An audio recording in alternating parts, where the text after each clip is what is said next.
ಹಾಸನದಲ್ಲಿ police constable ಪರೀಕ್ಷೆ ವೇಳೆ ಗೊಂದಲ ಆಗ್ಬಿಟ್ಟಿದೆಯಂತೆ. 2 ಕೊಠಡಿಯ ಅಭ್ಯರ್ಥಿಗಳ OMR ಶೀಟ್ ಅದಲು ಬದಲಾಗಿ ಗೊಂದಲ ಆಗಿರೋದು. ಪರೀಕ್ಷೆ ಆರಂಭವಾದ 1 ಗಂಟೆ ಬಳಿಕ ಈ ಗೊಂದಲ ಶುರು ಆಗ್ಬಿಟ್ಟಿದೆ. ನಗರದ ಪರೀಕ್ಷೆ ಕೇಂದ್ರ ಸಂಖ್ಯೆ 512ರಲ್ಲಿ ಘಟನೆ ನಡೆದಿರೋದು. ಸರ್ಕಾರಿ ಬಾಲಕಿಯರ ಪದವಿ ಪೂರ್ವ ಕಾಲೇಜಿನಲ್ಲಿ ಘಟನೆ. ಪರೀಕ್ಷಾ ಕೇಂದ್ರದಿಂದ ಹೊರಬಂದು ಅಭ್ಯರ್ಥಿಗಳ ಪ್ರಶ್ನೆ ಮಾಹಿತಿ ತಿಳಿದು ಪರೀಕ್ಷಾ ಕೇಂದ್ರಕ್ಕೆ DC ಲತಾ ಕುಮಾರಿ ಅವರು ಭೇಟಿ ಕೊಟ್ಟಿದ್ದಾರೆ. 1 ಗಂಟೆ ಆದಮೇಲೆ ಏನೋ ಟೆನ್ಷನ್ ಶುರು ಆಗಿದೆ, ಗೊಂದಲ ಆಗಿದೆ, ಇಲ್ಲ ಏನೋ ಅದಲು ಬದಲು ಆಗಿದೆ ಅಂತ. ಇದು ಹಾಸನದಲ್ಲಿ ಆಗಿರೋದು. ಇದು ಪರೀಕ್ಷಾ ಕೇಂದ್ರ ಸಂಖ್ಯೆ 512ರಲ್ಲಿ ಸರ್ಕಾರಿ ಬಾಲಕಿಯರ ಪದವಿ ಪೂರ್ವ ಕಾಲೇಜಿನಲ್ಲಿ ಈ ಒಂದು ಘಟನೆ ನಡೆದಿದೆ. ವಿಷಯ ಗೊತ್ತಾಗ್ತಾ ಇದ್ದ ಹಾಗೇನೆ DCನೇ ಸ್ಥಳಕ್ಕೆ ಬಂದ್ಬಿಟ್ರು. ಏನಾಯ್ತು, ಏನು ಕತೆ ಅಂತ. ಅಲ್ಲಿರೋ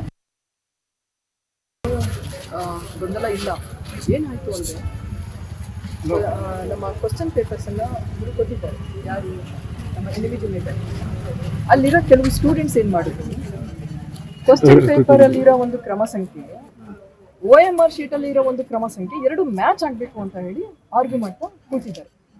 ಅವರು ಹೇಳಿದ್ದಾರೆ, ಆ ಥರ ಇಲ್ಲ, ಕ್ವಶನ್ ಪೇಪರ್ ಮೇಲೆ ಇರ್ತಕ್ಕಂತಹ ಕ್ರಮ ಸಂಖ್ಯೆಯನ್ನು OMR ಶೀಟಲ್ಲಿ ಒಂದು ಪ್ರಶ್ನೆ ಪತ್ರಿಕೆ ಕ್ರಮ ಸಂಖ್ಯೆ ಅಂತ ಒಂದು ಬ್ಲಾಕ್ಸ್ ಇರ್ತದೆ, ಒಂದು 6 ಡಿಜಿಟ್ ಹಿಂಗೆ ಇರ್ತದೆ, ಬಾಕ್ಸ್ಗಳು ಇರ್ತದೆ, ಅದರಲ್ಲಿ ತುಂಬಿ ಅಂತ ಹೇಳಿದ್ರೆ ಇಲ್ಲ ಇವೆರಡು ಮ್ಯಾಚ್ ಆಗಲೇಬೇಕು, ನಮಗೆ ಬೇರೆ ಕ್ವಶನ್ ಪೇಪರ್ಸ್ ಬಂದಿದೆ, ನಾವು ಬರೆಯೋದಿಲ್ಲ ಅಂತ ಹೇಳಿ ಕ್ವಶನ್ ಪೇಪರ್ನು ಇಸ್ಕೊಂಡಲೇ ಗಲಾಟೆ ಮಾಡಿದ್ದಾರೆ. ಹೇಳಬೇಕು ಅಂದರೆ ತುಂಬ ಕಠಿಣವಾಗಿ ಹೇಳಬೇಕು ಅಂದರೆ ನಮಗೆ ತಪ್ಪು ಅವ್ರದ್ದೇ ಇದೆ, ಅಭ್ಯರ್ಥಿಗಳು. ದೆನ್ ನಾವು ಈಗ ಬಂದು